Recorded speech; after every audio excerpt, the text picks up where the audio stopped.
ಎಲ್ಲರಿಗೂ ನಮಸ್ಕಾರಗಳು.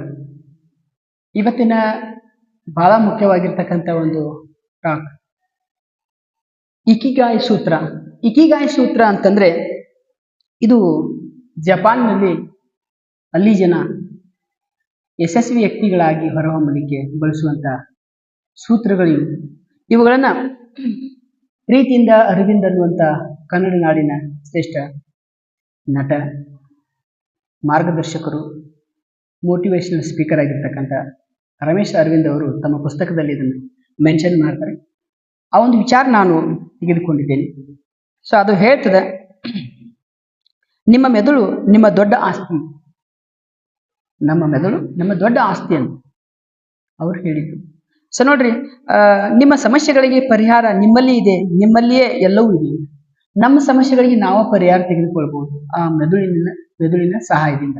ಸೊ ಹಾಗಾಗಿ ಆ ಎಲ್ಲ ಅಂಶಗಳನ್ನು ಒಳಗೊಂಡಂತೆ ಇಕಿಗಾಯ್ ಸೂತ್ರ ಬಹಳಷ್ಟು ಮುಖ್ಯವಾಗ್ತದೆ. ಹಾಗಾಗಿ ಬಹುತೇಕ ಯುವ ಜನತೆಯನ್ನ ಕಾಡುವ ಸಮಸ್ಯೆ ಹೊಂದಿದೆ, ಅದು ಕೆರಿಯರ್ ಆಯ್ಕೆ ಮಾಡುವುದು ಹೇಗೆ ಅನ್ನೋದು. ಸೊ ನಾವು ಇತ್ತೀಚೆಗೆ ಏನ್ ಮಾಡಕತ್ತೀವಿ ಅಂತಂದ್ರೆ, ಎಲ್ಲ ಶಾಲಾ ಶಿಕ್ಷಣ ಮುಗಿಸ್ತೀವಿ, ಪದವಿ ಶಿಕ್ಷಣ ಮುಗಿಸ್ತೀವಿ, ಕಾಲೇಜ್ ಶಿಕ್ಷಣ ಮುಗಿಸ್ತೀವಿ. ಆದರೆ ನಮ್ಮ ವೃತ್ತಿ ಜೀವನ ಹೇಗೆ ಹೇಗೆ ಅದನ್ನು ನಿರ್ಮಾಣ ಮಾಡ್ಕೊಳ್ಬೇಕು ಅನ್ನುವಂಥ ಅಂಶಗಳ ಬಗ್ಗೆ ನಮಗೆ ಚೆನ್ನಾಗಿ ಮಾಹಿತಿಯ ಕೊರತೆ ಇದೆ. ಹಾಗಾಗಿ ಇವುಗಳನ್ನ ನಾವು ಹೇಗೆ ನಿರ್ವಹಿಸಬೇಕು ಅನ್ನುವ ನಿಟ್ಟಿನೊಳಗ ಇಕಿಗಾಯ್ ಸೂತ್ರ ನಮ್ಗೆ ಸಹಕಾರಿ ಆಗ್ತದೆ. ಸೊ ಆ ಸೂತ್ರದಲ್ಲಿ ಬಹಳ ಮುಖ್ಯವಾಗಿ ಇಂಥ ಎಲ್ಲ ಗೊಂದಲಗಳಿಗೆ ಪರಿಹಾರವನ್ನ ನೀಡಿದ್ದಾರೆ. ಆ ಅಂಶಗಳನ್ನ ನಾನು ಒಂದೊಂದು ಹೇಳ್ತಾ ಹೋಗ್ತೀನಿ. ಆ ಇಕಿಗಾಯ್ ಸೂತ್ರದ ಪ್ರಕಾರ 4 ಪ್ರಶ್ನೆಗಳಿವೆ. ಒಂದನೇ ಪ್ರಶ್ನೆ ಯಾವುದು ಅಂತ ಕೇಳಿದ್ರೆ, ನಮಗೆ ಯಾವುದರಲ್ಲಿ ಆಸಕ್ತಿ ಇದೆ, ನಾವು ಯಾವುದರಲ್ಲಿ ಆಸಕ್ತಿ ಹೊಂದಿದ್ದೀವಿ ಅಂತ ಅದನ್ನ ನೋಡ್ಕೋಬೇಕು.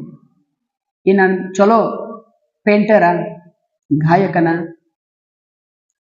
ಹಾಡುಗಾರನ, ಅಥವಾ ಬರಹಗಾರನ, ಲಿರಿಕ್ಸ್ ಬರಿತೀನ, ಚಲೋ ವಾದ್ಯ ನುಡಿಸ್ತೀನ, ಮತ್ತಿನ್ನೇನು ನನ್ನ ಕಡೆ ಯಾವ ಸಾಮರ್ಥ್ಯವಿದೆ, ನನ್ನಲ್ಲಿ ಏನು ವಿಶೇಷತೆ ಇದೆ ಅಂತೇಳಿ ನಾನು ಕಂಡ್ಕೋಬೇಕು ಅನ್ನುವಂಥ ಮೊದಲನೇ ಅಂಶ. ಇದು ನಾವು ಭಾಳ ಚೆನ್ನಾಗಿ ಗಮನಿಸ್ಬೇಕು. ಮಕ್ಕಳಿಗೆ ಇದ್ರ ಬಗ್ಗೆ ತಿಳಿ ಹೇಳಬೇಕು. ಸೊ ಹಾಗಾಗಿ ಮೊದಲನೇ ಅಂಶ, ನಮಗೆ ಯಾವುದರಲ್ಲಿ ಆಸಕ್ತಿ ಇದೆ ಅಂತ ಅದನ್ನ ನಾವು ಫೈಂಡ್ ಮಾಡಬೇಕು, ಹುಡುಕ್ಬೇಕು, ಮೊದಲನೇ ಅಂಶ. ಎರಡನೇದು, ನಿಮಗಿರುವ ಆಸಕ್ತಿ ಕ್ಷೇತ್ರದಲ್ಲಿ ನೀವು ನಿಪುಣರ. ನಮಗೆ ಏನು ಆಸಕ್ತಿ ಅದಲ್ಲ ಅದನ್ನ ಹುಡುಕ್ಬೇಕು. ಆ ಆಸಕ್ತಿ ಇದ್ದಂಥ ಕ್ಷೇತ್ರದಲ್ಲಿ ನಾವು ನಿಪುಣ ಅದೀವಿ ಇಲ್ವೋ ಅಂತೇಳಿ ನಾವು ನೋಡ್ಕೋಬೇಕು.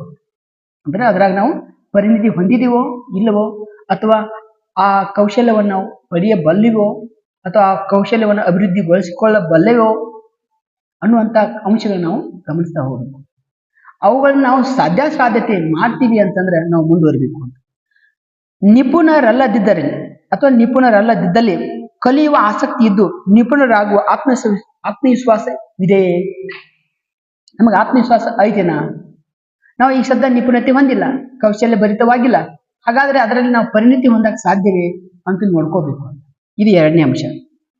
ಆಮೇಲೆ ನಿಮ್ಮ ಆಸಕ್ತಿ ಕ್ಷೇತ್ರದಲ್ಲಿ ನಿಮಗೆ ಆದಾಯ ಬರುತ್ತದೆ. ನಾವು ಯಾವ ಕ್ಷೇತ್ರದಲ್ಲಿ ನಾವು ಆಸಕ್ತಿಯುತವಾಗಿರ್ತಕ್ಕಂಥ ಆ ಒಂದು ಕ್ಷೇತ್ರವನ್ನು ಆಯ್ಕೆ ಮಾಡಿಕೊಂಡಿದ್ದೇವೆಯೋ ಆ ಕ್ಷೇತ್ರದಲ್ಲಿ ನಮಗೆ ಏನಾದರೂ ಆದಾಯ ಬರ್ತದೇನಾ ಅಂತ ನೋಡ್ಕೋಬೇಕು ಅಂತ. ಆದಾಯ ಬರ್ದೇ ಇದ್ರೆ ಆ ಕ್ಷೇತ್ರಕ್ಕೆ ಬೆಲೆ ಇಲ್ಲ.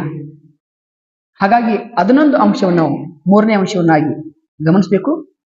ಆದ್ದರಿಂದ ನಿಮ್ಮ ಕುಟುಂಬ ನಡೆಸಲು ಸಾಧ್ಯವೇ?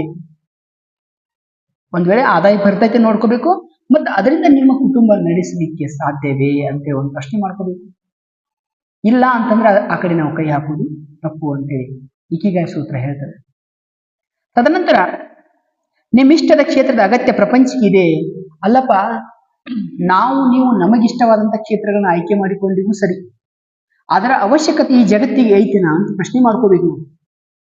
ಈ ಜಗತ್ತಿಗೆ ನಾವು ಕೊಡುವ ಕೊಡುಗೆ ಕಾಂಟ್ರಿಬ್ಯೂಟ್, ಅವಶ್ಯಕತೆ ಇರಲಿಲ್ಲ ಅಂದ್ರೆ ಅದು ರದ್ದಿ ಆಗ್ತದೆ, ಆ ಮಾಹಿತಿ ರದ್ದಿ ಆಗ್ತದೆ, ಅದು ಸಿದ್ಧಿ ಆಗೋದಿಲ್ಲ ಅನ್ನುವಂಥ ಮಾತನ್ನ ಇಕಿಗಾಯಿನ 4ನೇ ಸೂತ್ರ ಹೇಳ್ತಾ ಹೋಗ್ತದೆ. ಈ 4 ಪ್ರಶ್ನೆಗಳಿಗೆ ಎಲ್ಲಕ್ಕೂ ಹೌದು ಅಂತ ಉತ್ತರ ಸಿಕ್ಕರೆ ಮಾತ್ರ ಆ ಕಡೆ ಹೋಗಬೇಕು, ಆ ಕಡೆ ಗಮನ ಹರಿಸಬೇಕು.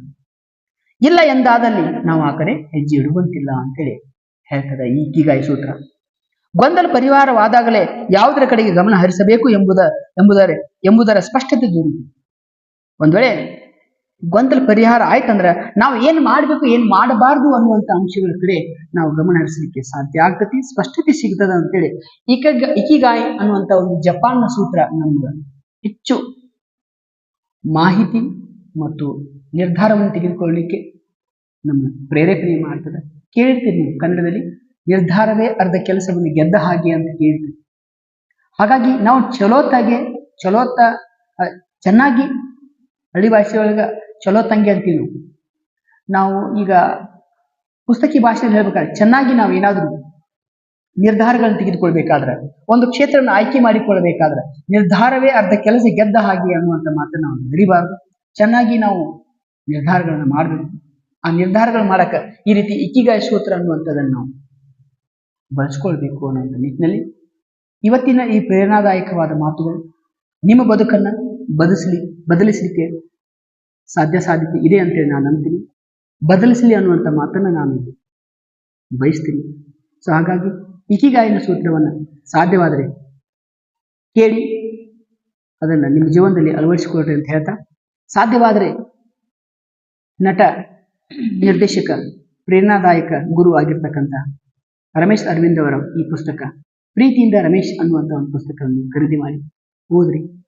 ಹೆಚ್ಚು ನಿಮಗೆ ಇದ್ರ ಬಗ್ಗೆ ಮಾಹಿತಿ ಸಿಕ್ಕಿತ್ತು ಅಂತ ಹೇಳ್ತಾ ಇವತ್ತಿನ ಈ ಮಾತನ್ನು ಮುಗಿಸ್ತಾ ಇದ್ದೀನಿ. ಈ ಪ್ರೇರಣಾದಾಯಕ ಮಾತುಗಳಿಗೆ ಮೋಟಿವೇಶನಲ್ ಟಾಕ್ ದಿನ ಬರ್ತಾ ಹೋಗ್ತಾವ. ಸೊ ಹಾಗಾಗಿ ಅವುಗಳಿಗೆ ನೀವು ಹೆಚ್ಚು ಒತ್ತು ಕೊಟ್ಟು ಅರ್ಥೈಸಿಕೊಂಡು ಹೆಚ್ಚು ಬದುಕನ್ನು ಸುಧಾರಿಸಿಕೊಳ್ಳುವ ನಿಟ್ಟಿನಲ್ಲಿ ನಾವು ನೀವೆಲ್ಲ ಹೋಗೋಣ ಅಂತ ಹೇಳ್ತಾ ಇವತ್ತಿನ ಮೋಟಿವೇಶನಲ್ ಟಾಕ್ಗೆ ನಾನು ವಿರಾಮ ಹೇಳ್ತೀನಿ. ನಮಸ್ಕಾರ.